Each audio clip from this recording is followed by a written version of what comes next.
नमस्कार दोस्तों, NAM blogs YouTube channel में आपका स्वागत है।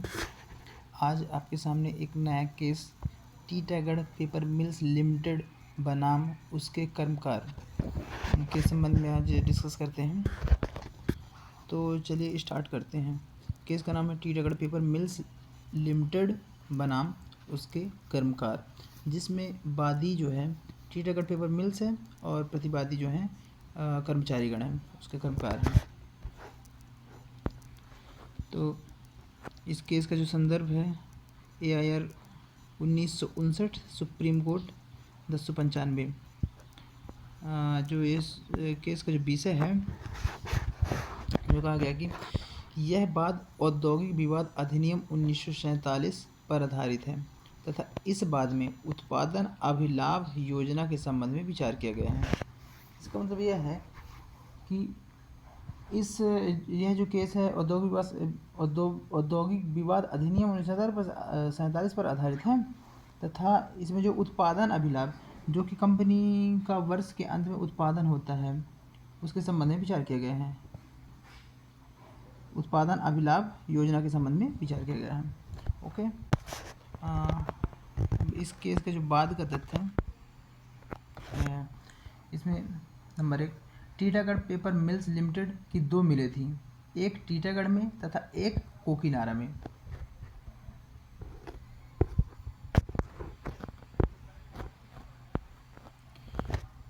दूसरा पॉइंट इसका, 1953 में कंपनी एवं उसके कर्मचारियों के मध्य विवाद उत्पन्न हुआ तथा कोकीनारा के कर्मचारियों ने अगस्त 1953 में 1950-51 तथा 1951-52 के अभिलाभांश की मांग की तथा उत्पादन अभिलाभांश योजना में कुछ संशोधन किए जाने की मांग की।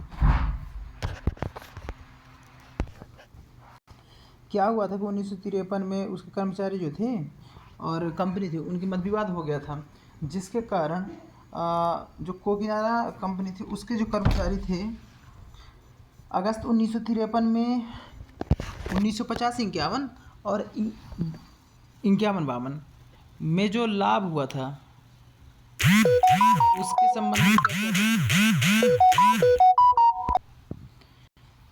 उसके संबंध में क्या स्ट्राइक कर दिया था और इन्होंने उत्पादन अभिलाभांश जो योजना थी उसमें संशोधन करने के लिए मांग की थी, जिसके कारण क्या हुआ था कि टीटागढ़ के कर्मचारियों ने भी 1953 में उपरोक्त मांग की थी। तो जो दूसरी कंपनी थी उसके कर्मचारी क्या किए थे कि अक्टूबर 1953 में भी इस मांग को उनके द्वारा भी रखा गया था। फिर क्या हुआ था कि पश्चिम बंगाल सरकार द्वारा यह विवाद 5वें औद्योगिक न्यायाधिकरण के पास निपटारे हेतु भेजा गया था। जो पश्चिम बंगाल सरकार थी उसने इस विवाद को निपटाने के लिए क्या किया था कि औद्योगिक न्यायाधिकरण, मतलब बोले तो अभिकरण ट्रिब्यूनल की स्थापना की थी, और ट्रिब्यूनल तो था ही, तो 5वें ट्रिब्यूनल औद्योगिक न्यायाधिकरण के पास निपटारे हेतु भेजा गया था। जब यह केस ट्रिब्यूनल के पास जाता है तो उसमें क्या निर्णय आता है, औद्योगिक न्यायालय द्वारा दोनों कंपनी की सुनवाई अलग अलग की तथा अलग अलग निर्णय दिए, जिसके अनुसार कर्मकारों की मांगों को अस्वीकार कर दिया गया था। क्या हुआ था, जो औद्योगिक ट्रिब्यूनल के पास जब यह बात गया था तो ये दोनों कंपनी ने अलग अलग अपना केस लगाया, जिसके कारण उनकी सुनवाई भी अलग अलग हुई। और जब अलग अलग सुनवाई हुई तो उसमें जो औद्योगिक न्यायालय था उसने क्या किया था कि अलग अलग निर्णय दिया था, जिसमें कर्मकारों की जो मांगे थी उसको अस्वीकार कर दिया गया था। अब उसके बाद क्या हुआ कि फिर इन्होंने, जब इनकी मांग को अस्वीकार कर दिया गया कर्मचारियों की, तो कर्मचारियों ने श्रम अपीली न्यायालय में अपील की। दोनों मिले कर्मचारियों ने औद्योगिक न्यायालय के निर्णय के खिलाफ श्रम पुनर्विचार न्यायालय में अलग अलग अपील पेश की। अपील तो अलग अलग इन्होंने पेश की थी तथा पक्षकारों की सहमति के आधार पर सुनवाई एक साथ की गई, जिसमें श्रम पुनर्विचार न्यायालय ने 1950-51 के अभिलाभांश को अस्वीकार कर दिया तथा 1951-52 के अभिलाभांश को स्वीकार कर दिया। क्या हुआ था कि जब औद्योगिक न्यायालय में केस कर्मचारियों के खिलाफ चला गया तो उन्होंने श्रम अपीली न्यायालय में बात दायर किया। अपील तो इन्होंने अलग अलग की थी, लेकिन इन दोनों कंपनियों के कर्मचारियों को मध्य सहमति होने के कारण क्या किए थे कि जो सुनवाई के लिए बोला गया था तो इन्होंने सुनवाई एक साथ करने की अपील की पेश कर दी। सहमति के आधार पर सुनवाई एक साथ कर दी गई। इन्होंने सहमति दे दी थी कि सुनवाई एक साथ की जाए। तो क्या हुआ था कि श्रम अपीली जो न्यायालय थी उसने जो 50-51 का जो अभिलावांश था उसको अस्वीकार कर दिया, लेकिन जो 51-52 1951 और 1952 का जो अभिलावांश था उसे देने के लिए कंपनी को कहा, मतलब उसकी अपील स्वीकार कर ली गई और कंपनी को कहा गया कि इसके अभिलावांश दिया जाए, 1951-1952 का अभिलावांश दिया जाए। ठीक है। फिर इसके बाद क्या हुआ था कि श्रम पुनर्विचार न्यायालय ने इसका मतलब ये है कि 1951-52 का अपील स्वीकार के लिए अभिलावांश देने के लिए बोले तथा 1950-51 के लिए अभिलावांश को अस्वीकार कर दिया था। इसका मतलब यह हुआ कि श्रम पुनर्विचार न्यायालय ने अंशतः अपील स्वीकार की तथा अंशतः अपील अस्वीकार कर दी थी तथा दोनों पक्षकारों को अपील पेश करने का आदेश दे दिया था कि वे चाहे तो कहीं और अपील कर सकते हैं, इससे ऊपर के न्यायालय में अपील कर सकते हैं। जिसके कारण क्या हुआ, अब ये फैसला किसके पक्ष में चला गया, कर्मचारियों के पक्ष में चला गया, जिसके कारण उच्चतम न्यायालय में कंपनी के द्वारा श्रम पुनर्विचार न्यायालय के निर्णय के विरुद्ध अपील पेश की गई। ठीक है। तो जब उच्चतम न्यायालय के समक्ष कंपनी ने अपील पेश की तो उसमें क्या किया कि अपील में कंपनी का कथन था, कंपनी ने अपना पक्ष रखते हुए क्या कहा कि न्यायालय को उत्पादन अभिलावांश के संबंध में विचार करने का कोई अधिकार नहीं था, क्योंकि यह केवल सेवा योजकों तथा सेवकों के बीच समझौते पर आधारित तथ्य है तथा यदि उत्पाद अभिलावांश योजना लागू है तो उसमें न्यायालय को संशोधन करने का कोई अधिकार नहीं है। इसमें कंपनी अपना तर्क देते हुए कहती है कि जो लाभ अभिलावांश है या उत्पादन अभिलावांश है इसमें न्यायालय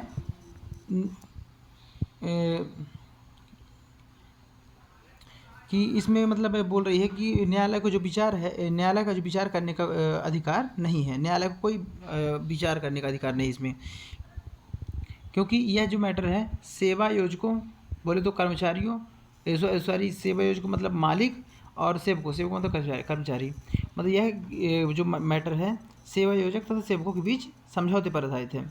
ठीक है ना।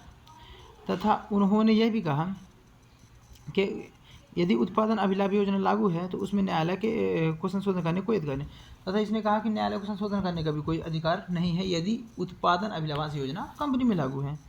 ठीक है। किंतु यदि न्यायालय कोई संशोधन अभिलाभ में कर सकता है, और यदि यह भी बोलता है कि यदि कोई न्यायालय अभिलाभ योजना में संशोधन करना चाहता है तो यह कर भी सकता है, लेकिन उसके लिए ये जो संशोधन किया जाएगा वो सभी तथ्य के आधार पर किया जाएगा। ऐसा नहीं है कि एक तथ्य पर विचार किया जा रहा है और संशोधन सभी पर किया जाए। तो उसने कहा कि संशोधन तो किया जा सकता है लेकिन सभी तथ्य पर ही कर सकता है, जबकि जो मामला ये वाला था इसमें क्या किया गया था कि इसमें कुछ तथ्य ही रखे गए थे, औद्योगिक विवाद अधिनियम में कुछ तथ्य रखे गए थे, पूरे तथ्य तो रखे नहीं गए थे। इसमें बोला गया कि जबकि इन मामलों में सभी तथ्य न्यायालय के समक्ष नहीं थे, अतः न्यायालय द्वारा किया गया संशोधन उचित नहीं है। ठीक है। अभिलावांश के संबंध में कंपनी ने तर्क दिया कि अब कंपनी और बोलती है आगे कि अभिलावांश के संबंध में कंपनी ने तर्क दिया कि न्यायालय द्वारा उत्पन्न अभिलाभ एवं लाभ अभिलाभ के संबंध में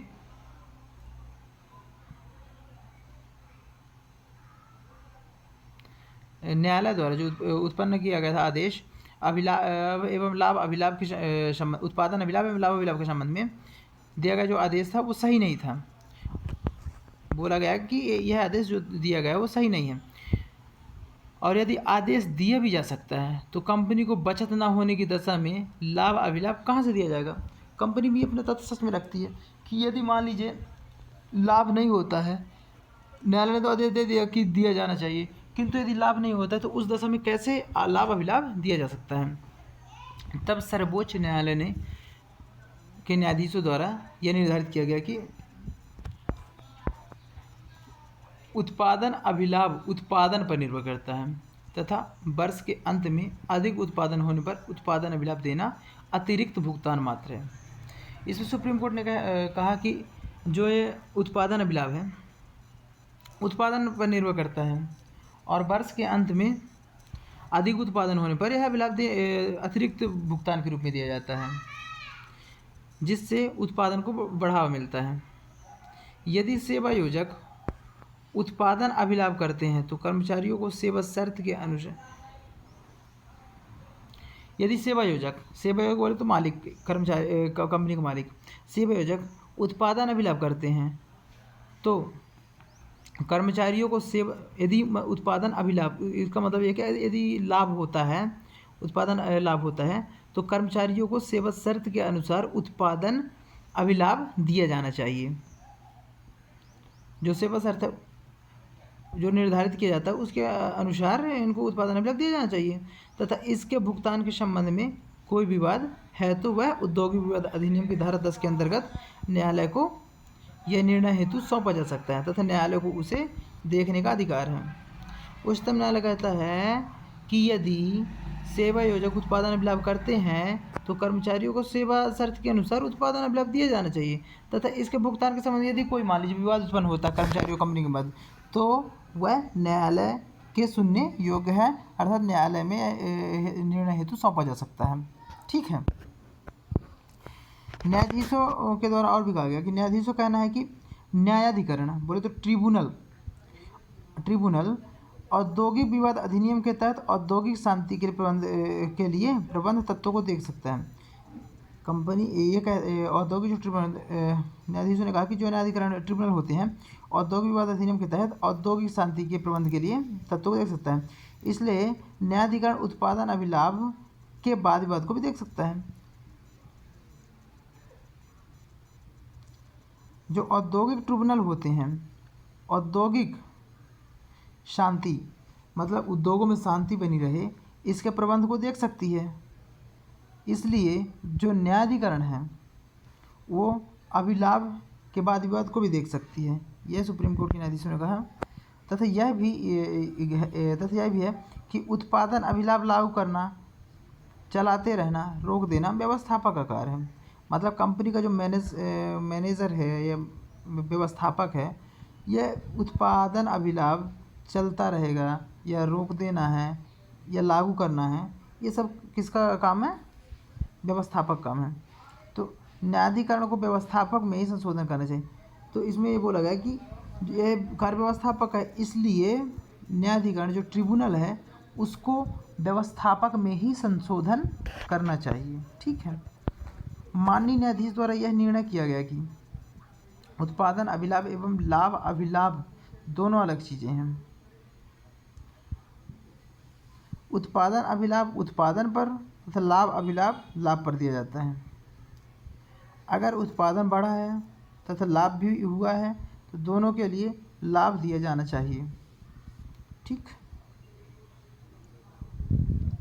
उन्होंने निर्णय किया कि जहाँ तक उत्पादन अभिलाभ की बात है, जिसे न्यायाधिकरण ने कुछ अधिक ही निश्चित कर दिया था, उन्होंने कहा कि जो उत्पादन अभिलाभ की बात है उस जो ट्रिब्यूनल था, न्यायाधिकरण था, वो क्या किया था कि थोड़ी ज़्यादा ही निश्चित कर दिया था, जिस संशोधन करने का आदेश दिया गया। तथा जहाँ तक लाभ अभिलाभ का मामला था, जिसमें कंपनी को बचत, जहाँ तक लाभ अभिलाभ का मामला था, क्या हुआ था कि कंपनी को बचत हुई थी 6.85 लाख की, 6,85,000 की, और लाभ अभिलाभ मांगा जा रहा था 6 लाख का। तो उच्चतम न्यायालय ने कहा कि यह उचित है और अपने निर्णय दिया। निर्णय में क्या दिया कि सर्वोच्च न्यायालय द्वारा अपील के कुछ भाग को स्वीकार किया गया तो कुछ को अस्वीकार किया गया तथा दोनों पक्षों को अपना अपना वाद व्यय स्वयं बहन करने का आदेश दिया।